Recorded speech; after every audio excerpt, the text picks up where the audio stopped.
el análisis del tema económico del mensaje presidencial, sobre todo el tema del bono y que ha señalado el presidente que generaría puestos de trabajo. ¿Eso es posible desde la visión del economista? ¿Cuál es el comentario?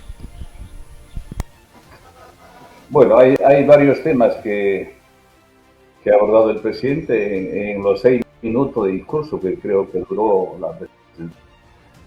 Con respecto al bono de los 350 soles por persona adulta, creo que ese es el mensaje, que eso ayudaría a generar empleo, yo creo que no. Sin duda no va por ahí el tema. Eso es un pequeñísimo palo para familias que están desempleadas, para esos más o menos 10 millones de peruanos que están por debajo de la línea de pobreza. Y por ahí no va el tema de la generación de empleo, porque el tema de la generación de empleo va por la línea de llevar adelante grandes proyectos de inversión, fundamentalmente de esta inversión orientados a infraestructura física. Eh, Definitivamente el país necesita hospitales, necesita escuelas, necesita colegios, necesita carreteras, necesita una masiva digitalización de nuestro país. Esos son los sectores en los que tienen que invertirse grandes sumas de dinero. Eso generan realmente empleo. Y por supuesto hay que promover la inversión privada, que también es un factor importante, que ayudaría a de alguna forma aliviar los millones de peruanos que están actualmente desempleados. Yo creo que el mensaje en ese sentido no es la más adecuada. Creo que el presidente tiene que apuntar en la línea de llevar adelante para la reactivación misma de la economía, para consolidar la reactivación económica que actualmente se tiene en torno a 10,5% más o menos de crecimiento proyectado para este año. Necesitamos acometer, necesitamos grandes cosas, grandes proyectos, a grandes males, grandes remedios. Eso es lo que se puede decir. Y es exactamente lo que tiene que plantear el presidente. En el sentido, esto de los 350 soles, una familia de 5 miembros o más miembros apenas puede servir para una alimentación pues, de 2, 3 días o si acaso una semana. ¿No? Voy a citar textualmente lo que ha dicho el presidente ayer, Alejandro, para el comentario. Dice, para incentivar las inversiones tenemos un impulso decidido a la aceleración de los proyectos de inversión, así como a otros proyectos en materia de salud antes a fin de cerrar las brechas de servicios. ¿Cómo se interpreta eso en anuncios que tiene que hacerse posteriores a esta expresión presidencial, Alejandro? Bueno, todos los discursos económicos tienen que estar atados a lo que llamamos presupuesto fiscal de cada ejercicio. El presupuesto fiscal de este año, ya ejecutado, asciende a 210 mil millones de pesos. El año 2021, el año que está transcurriendo, ya presupuestado inicialmente, lo que llaman el presupuesto inicial de apertura, en 183 mil millones de soles. A julio de este año se gastó 200 mil millones de soles. ¿Cuál es el estado actual de las cifras? 30,5% de pobreza, en torno a, solamente en Lima, más o menos 10,5%, y si sumamos aquellos segmentos de población económicamente inactiva, en Lima estamos hablando de 40% más o menos. Entonces, con ese presupuesto que se tiene, que ya ejecutado este año, este julio, no se ha hecho nada, realmente se han agudizado los problemas, no hay manera, no hay manera. Pero miremos un poquito más allá, miremos el presupuesto que está proyectado para el año 2022. En todo lo que es inversiones de capital, o que llaman gastos de capital, una denominación equivocada, no es gasto de capital. Cuando tú construyes una carretera, no estás gastando, estás invirtiendo, que son conceptos o categorías económicas distintas. Por lo tanto, las inversiones en bienes de capital o infraestructura física básica es menor en el proyecto de presupuesto del año de este año. Si el gobierno no acomete grandes inversiones, grandes proyectos, no hay manera de recuperar por lo menos los niveles de pobreza que había antes de la pandemia. Me parece que este presupuesto proyectado es similar o en términos reales incluso menor que el de este año. Me parece que no se está entendiendo cómo se tiene que manejar la economía del país. El presidente Castillo lo que tiene que haber hecho, y aún está a tiempo, es hacer una línea de corte muy clarita, una línea de corte de lo que está recibiendo de los gobiernos anteriores, que está heredando el presidente Castillo. A partir de ese momento él va a rendir cuentas. A partir de ese momento dirá, esto es lo que hice, esto es lo que no hice. Y es exactamente lo que no está haciendo, es decir, no establecer claramente que ha heredado el 28 de julio de este año. ¿En qué se va a diferenciar la política económica del presidente Castillo con los gobiernos anteriores?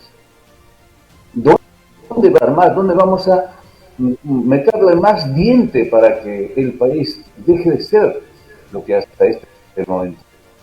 Para evitar futuros eventos no deseados en temas de salud, de educación, de pobreza, de desigualdad, de exclusión, una enorme cantidad de problemas que desgraciadamente está demostrando o está heredando este Castillo en este momento. Así que yo soy muy pesimista de que con el presupuesto proyectado y con el dinero que ya se gastó este año, es improbable y categóricamente se lo digo, es improbable por recuperar los de desempleo que teníamos antes de la pandemia. Yo le digo que pocos manejan. Desgraciadamente es una información pública, pero a mucha gente no le interesa la información. Se ha gastado a diciembre de este año, está, y lo dice campantemente los técnicos, que son los mismos de toda la vida, no hay nadie nuevo allí, excepto el ministro de Economía, excepto su equipo de ministros. El resto es exactamente lo mismo, la misma tecnocracia que maneja la economía. Según la información del MEC, a diciembre de este año se gastó 132.000 millones de soles. 32.000 millones de soles solo para el COVID-19. Y lo dicen, los del MEC. El monto gastado en América Latina, comparado con otros países. O sea, ellos dicen públicamente, hemos gastado muchísimo más que el resto de América Latina, solo para combatir es decir, se gasta siempre, o se destinó a esto de la pandemia, casi el 80% del presupuesto de este año, solo para repito, combatir. ¿Y cuáles son los resultados que tenemos? ¿Cómo estamos ahora mismo? Yo creo que falta un poquito más de rigor en las cosas que decimos. Desgraciadamente ahí estamos. Y los opinólogos, los analistas políticos,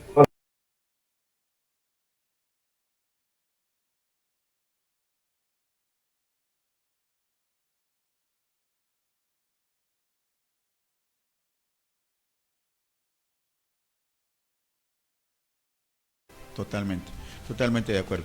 Miguel Ángel, vamos a abrir el diálogo. Miguel Ángel.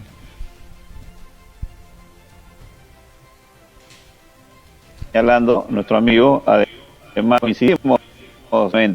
El presupuesto en realidad es un presupuesto que ha heredado el gobierno, no, una sola pizca de innovación realmente que todavía podía el mismo Congreso de la República hasta validar si efectivamente se presenta pues una nueva forma de atención especialmente a las clases sociales más desfavorecidas por el mismo sistema económico que tenemos implantado en nuestro país. Y eso es lo que no se ha hecho.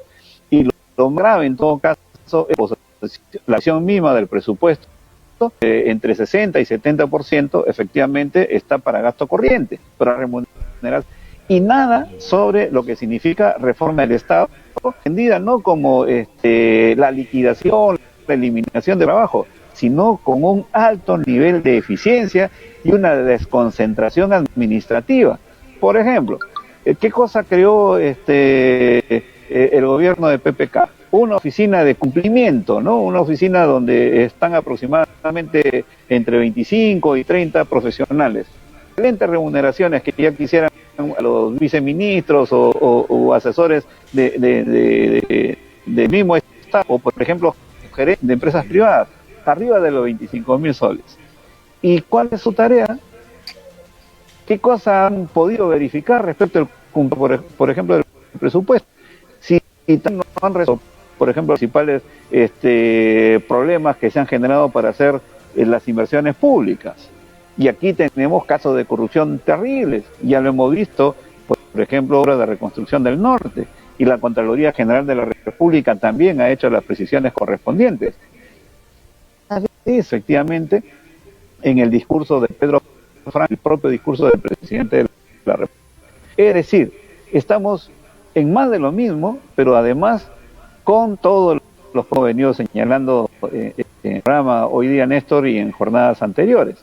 Y creo que muy bien desde el punto de vista económico, el presidente tiene que inmediatamente enrumbar al Perú justamente por el camino del crecimiento. No hay, por supuesto, una clara, y por las empresas pueden, por ejemplo, planificar a 5 años, a 10 años, teniendo lo que está pasando en este momento de incertidumbre en nuestro. Muy bien, el comentario, Alejandro. Bueno, yo creo que el Congreso no es más que un fantoche que acepta lo que dirá Economía y Finanzas. Históricamente ha sido así. Quien dice lo contrario no conoce cómo funciona el Congreso. Yo tuve la suerte de participar en varios debates de presupuestos anuales. Finalmente el MEP es el que impone el presupuesto y, lógicamente, los congresistas levantan la mano y aprueban el presupuesto presentado por el MEP. En otros países serios, en otro país donde hay congresistas de polendas y que manejen economía política, macroeconomía, economía del día a día, los debates son realmente ardorosos. Debates nutritivos, debates con sustancia, debates con argumentos, debates con ideas. Este Congreso, la Comisión de Presupuesto y la Comisión de Economía, simplemente dirá algunas preguntas sencillas, superficiales, y se aprueba lo que dejó Waldo Mendoza, el anterior ministro, que es exactamente eso. Waldo Mendoza ahora es otro funcionario, otro burócrata del ministerio, que deja el presupuesto ya prácticamente casi terminado, y lo que ha hecho es algún pequeño ajuste, el ministro actual, y se presenta a partir de los plazos que se establece, el famoso marco macroeconómico multianual, y a donde hacen proyecciones el MEP, que nunca acierta en sus proyecciones, por cierto, y eso es lo que se va a aprobar en el Congreso. A mí, como ciudadano, como peruano, como provinciano, me preocupa mucho que hagamos más de lo mismo, y quizás peor. ¿Por qué? Esta última medida que acaba de dar el presidente Castillo anoche acerca del famoso fondo de compensación para evitar que el precio del GLP siga subiendo, es una medida, en mi opinión, muy, muy puntual. Es un paliativo que no resuelve el problema de fondo. No resuelve el problema de fondo. ¿Por qué? Por una razón simple. Esto es un subsidio que el presidente Castillo hará a los peruanos. Es un subsidio a todos los peruanos. En el Perú, la brecha, Néstor, Miguel, la brecha entre ricos y pobres se ha disparado de una manera brutal. De una manera absolutamente brutal. Este subsidio, si se trata de dar subsidio, debiera ser discriminado. Es decir, esos de los 32 millones de peruanos que somos, más o menos 12 millones están por debajo de la línea de la pobreza. Esa gente es la que realmente necesita ese subsidio. Pero con este fondo, todos, los ricos y los pobres, van a ser subsidiados. Por lo tanto, una medida equivocada y un paliativo puntual.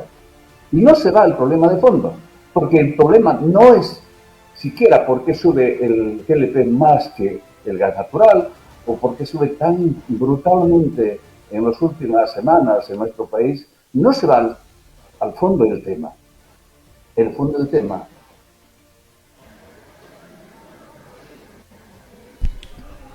Se fue la señal. Perdimos el... El lote 88 y lote 56. Es decir, hay una serie de medidas que desgraciadamente no se ponen en marcha. ¿Por qué? Porque seguramente hay algún interés personal, particular, de estos que toman decisiones fascistas. A mí me preocupa sinceramente porque conozco el Perú real y el Perú real necesita medidas realmente de gran calado para que el Perú pueda transitar por un camino diferente de lo que hemos hecho hasta este momento. Correcto, y creo que nos quedamos con la parte final, ¿no? Debates fructíferos y pensando en los más pobres que piden cambios, no solamente en el Congreso de la República, nosotros lo estamos haciendo a través de estos comentarios, Alejandro, y esperemos que haya la reflexión necesaria en el Ejecutivo, que es quien tiene que tomar las decisiones, en este caso del ministro de Economía.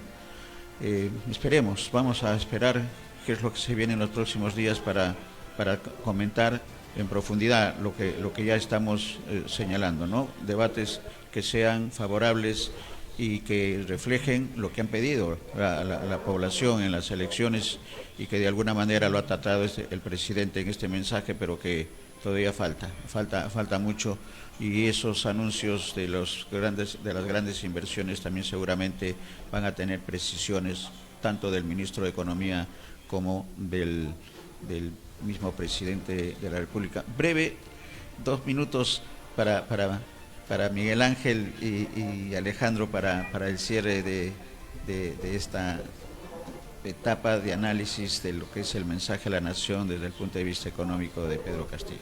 Miguel Ángel.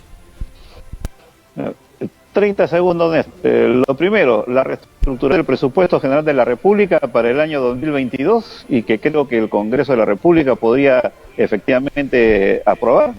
Y necesitaría más inversión pública, bien, y además medidas claras para la participación del sector privado en la reactivación económica.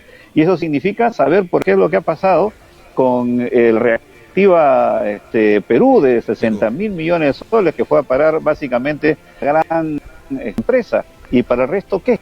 Entonces se necesita también el conocimiento, inversión pura y por supuesto la moción de la inversión privada para desarrollo nacional.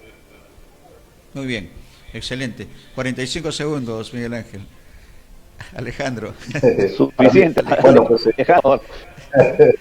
van para Alejandro, adelante. Néstor, Miguel, necesitamos foros de debate serios, foros de debate donde haya reflexiones profundas, conversaciones profundas. Y creo que estos espacios son buenos en ese sentido, pero le damos más tiempo al debate económico. En nuestro país hace falta debates económicos con rigor, con profundidad, con conocimiento, con cifras, con datos. Nos falta eso. Felizmente, gracias al Internet podemos acceder a mucha información oculta, información que está un poco desperdigada por todas partes, pero hay información que tenemos que usarla para plantear respuesta a los grandes problemas que tenemos en el país. Por supuesto, como dice Néstor, necesitamos grandes decisiones para responder a los grandes desafíos que tiene nuestro país. Necesitamos una auténtica revolución educativa. El Perú solo puede ser salvado con una buena y mejor educación, con más y mejor educación. Y eso no creo que sea posible hacer con el presupuesto que tenemos este año para el siguiente o de este año en nuestro país. Todo el mundo apunta a la educación, pero no saben por dónde encararla ni cuál es el camino a seguir para que en el Perú tengamos una buena y mejor educación. Todo eso necesitamos hacer para que el Perú sea un país diferente de lo que tenemos hasta este momento. Gracias, Néstor. Gracias, Miguel. Gracias también, Alejandro, y quedemos en la agenda, si te parece, ojalá que el tiempo permita, Alejandro, el día viernes poder ampliar este tema que está quedando pendiente, porque es necesario conversar, dialogar y aportar, que creo que esas son las tareas y las obligaciones del docente universitario y de los comunicadores que estamos tratando de empujar esto que se llama reactivar la economía y que llegue sobre todo a los más pobres, que eso es lo que, y no solamente con medidas de proteccionistas, de asistencialismo y nada más. la población pobre está necesitando puestos de trabajo, que ese es, creo, el mensaje principal. El viernes quedemos 11 y 10 de la mañana, Alejandro, ponerlo en agenda para tratar el tema en extenso. Miguel Ángel, había una llamada de trompeta ahí en interno. Nos despedimos, creo, si es que hay algún comentario adicional.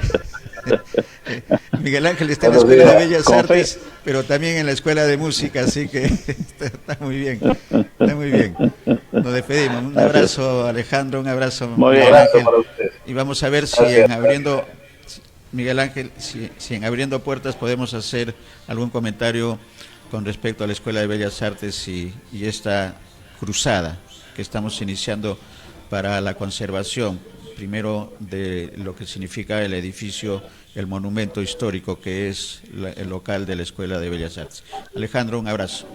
Miguel Ángel, coordinamos. Gracias, está bien. Hablamos. Perfecto. Y a nuestros amigos de BIS y de Voces Migrantes y de Ecos Latino,